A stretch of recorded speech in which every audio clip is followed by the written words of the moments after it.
Terima kasih pemirsa, Anda masih bersama kami di Newsline. Anak-anak sekolah di Desa Lanta, Nusa Tenggara Barat terpaksa harus menyeberangi sungai melalui jembatan untuk bisa pergi ke sekolah. Jembatan penghubung yang hanya satu-satunya ini sering rusak akibat cuaca.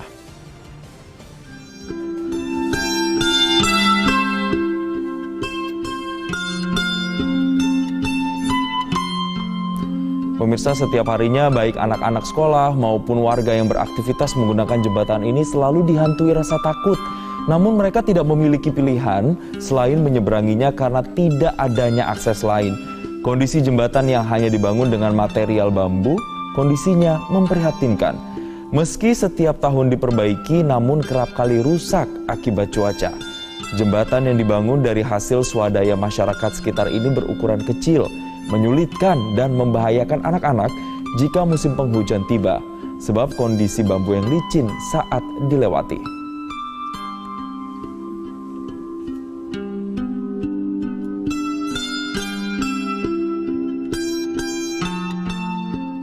Ya pemirsa, Gerakan Kebaikan kali ini mengajak Anda, pemirsa, untuk bersama-sama membantu masyarakat di Dusun Potu, Desa Lanta, NTB untuk memiliki jembatan sehingga anak-anak dan warga tidak lagi mengalami rasa takut ketika ingin beraktivitas melewati sungai. Dan Anda bisa membantu dengan cara berdonasi lewat cara berikut ini.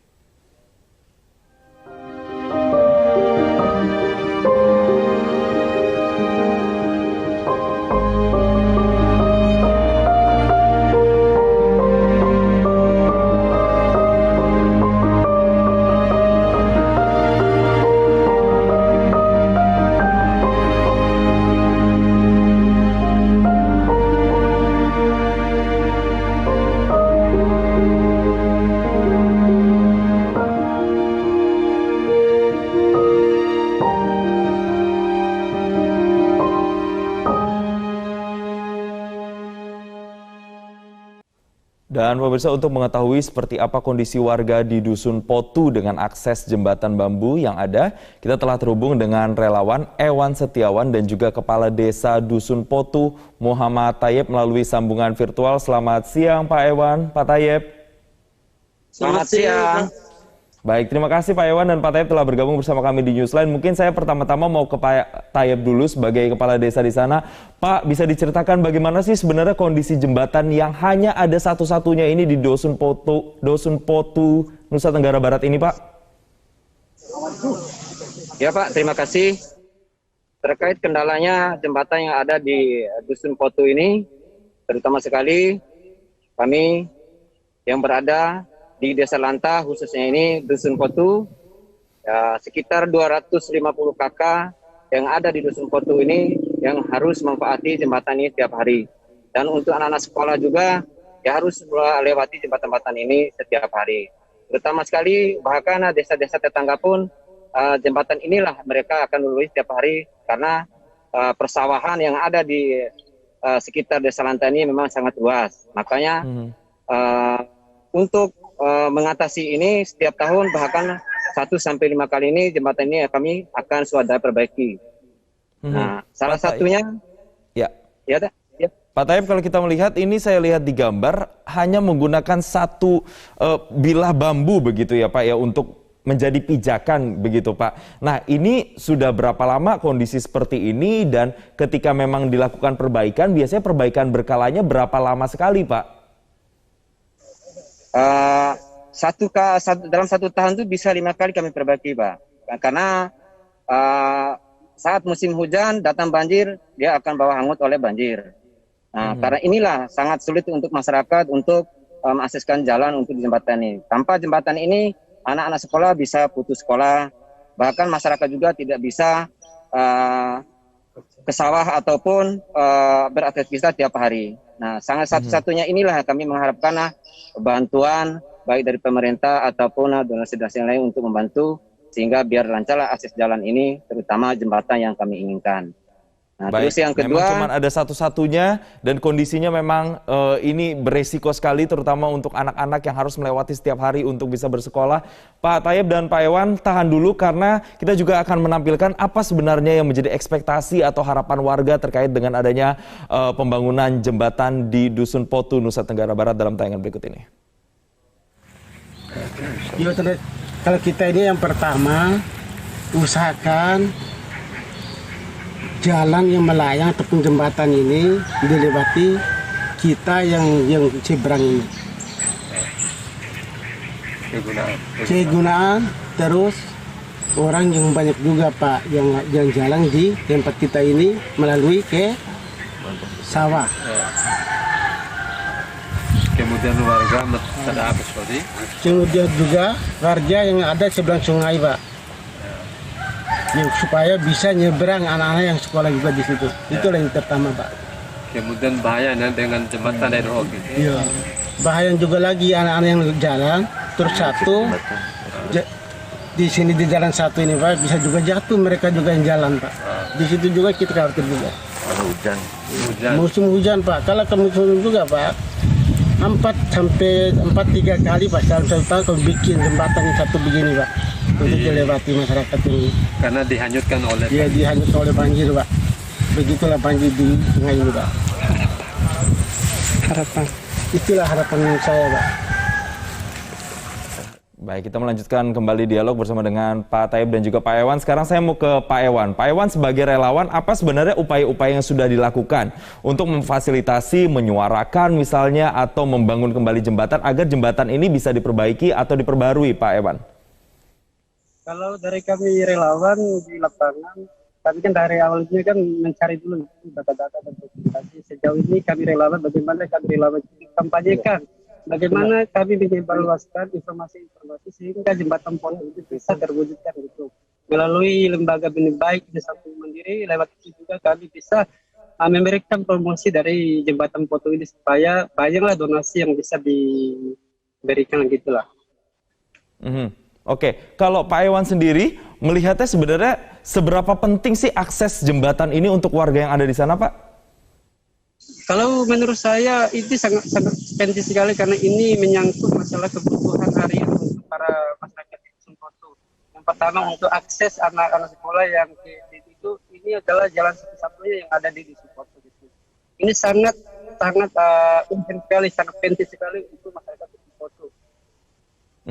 Baik, sekarang saya mau ke Pak Thayyib. Pak Thayyib, ini kan sudah berlangsung lama begitu Pak, dan memang satu-satunya jembatan yang diandalkan untuk bisa beraktivitas bagi masyarakat maupun anak-anak. Apakah sudah ada upaya untuk kemudian misalkan mengajukan ke pemerintah desa atau pemerintah daerah setempat, dan sejauh ini apa hasilnya Pak?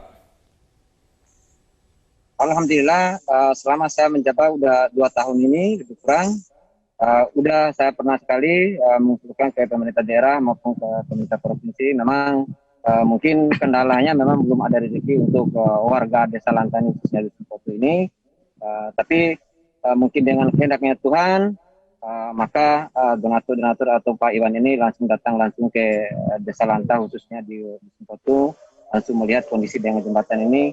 Kami rasa berbangga sekali dan rasa terima kasih atas kepada Pak Iwan dan juga ke Metro TV ini.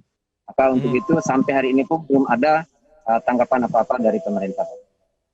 Baik, Pak Thayyib, dengan kondisi yang memprihatinkan seperti ini, pernah tidak ada cerita atau kasus misalnya warga yang menjadi korban, tergelincir, atau seperti apa Pak Thayyib? Kalau warga korban jiwa sih belum ada, tapi yang tergelincir jatuh ke sungai sih sering kali. Baik anak sekolah maupun yang tua-tua yang aksesnya ke sawah. Kebanyakan ibu-ibu yang tua ataupun bapak yang tua sekali jatuh di jembatan yang satu batang ini. Maka ini kami sangat mengharapkan bantuan dari donasi-donasi, terutama pemerintah yang ada. Mudah-mudahan lewat Metro TV ini, jembatan Dusun Oipotu ini terlaksana yang kami harapkan untuk tahun ini. Supaya masyarakat Desa Lanta khususnya warga Lanta ataupun Dusun Potu ini bisa mendapatkan akses jalan yang diidam-idamkan yang seperti yang udah-udah. Akan jembatan ini bukan setahun 2 tahun Pak, udah puluhan tahun. Sudah puluhan tahun begitu ya Pak ya, dengan kondisi seperti ini, dan diharapkan ada upaya untuk bisa segera memperbaiki atau bahkan membangun jembatan yang lebih baik begitu. Saya ke Pak Ewan. Pak, kalau saya bacakan informasi tadi pengantar di awal, kondisi jembatan ini juga dipengaruhi oleh kondisi cuaca, yang kalau kemudian banjir atau ada hujan ini juga biasanya rusak begitu. Nah, kalau dari pengamatan Pak Ewan sendiri di sana, bagaimana biasanya warga mensiasati ketika jembatan ini mengalami gangguan ketika hujan deras misalnya? Kalau menurut pengalaman masyarakat di sini, ketika hujan deras itu mereka siap-siap di tepi sungai itu, Pak. Sehingga mereka siap-siap supaya menjaga jembatan bambu ini. Kadangkala ketika banjir yang biasa itu hancur semua, sehingga setelah banjir mereka bangun lagi gitu. Sehingga setiap 1 tahun itu kadang 3 sampai 4 kali itu mereka membangun kembali itu jembatan. Dan mereka juga ingin ketika ada bantuan mereka ingin membangun jembatan yang lebih layak lah, yang agak tinggi dari yang sebelumnya. Ya, baik. Sekarang saya mau ke Pak Tayeb. Pak Tayeb, selain jembatan ini memang tidak ada jalan lain yang dapat dilewati oleh warga atau memang harus melewati ini saja, Pak? Ya, sebenarnya akses jalan sih ada, Pak, tapi harus lewat dulu 1 desa 2 desa. Nah, jadi akses jalan ini harus melewati dulu 1 desa 2 desa. Hanya ada desa Ratno ke desa Sumi. Maka untuk akses jalan itu sangat jauh, Pak. Oke. Sejauh apa, Pak, bisa digambarkan? Ada lebih kurang 4 kilo, Pak. Mereka harus jalan di sana. 4 kilo untuk bisa sampai ke tempat-tempat kegiatan masyarakat, begitu ya, Pak ya.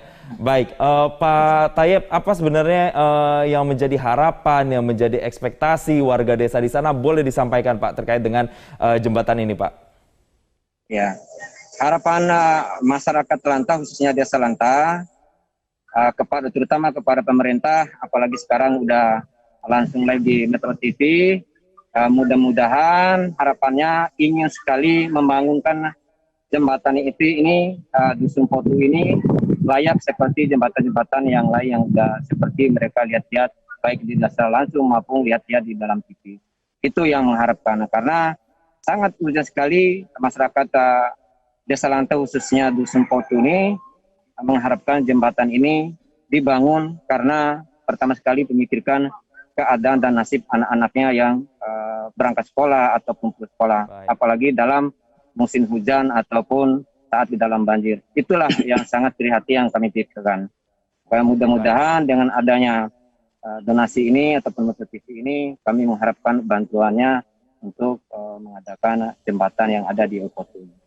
Baik, semoga desa yang jembatan yang ada di Dusun Potu ini benar-benar bisa dibangun. Banyak hati-hati juga yang tergerak di luar sana untuk bisa membantu dan memberikan akses jalan yang lebih baik untuk masyarakat di sana, terutama untuk anak-anak yang setiap harinya ini juga harus belajar ke sekolah dan memberikan resiko terhadap kehidupannya juga sebenarnya. Terima kasih Pak Tayeb, Pak Ewan telah bergabung bersama kami dan berbagi bersama kami siang hari ini di Newsline.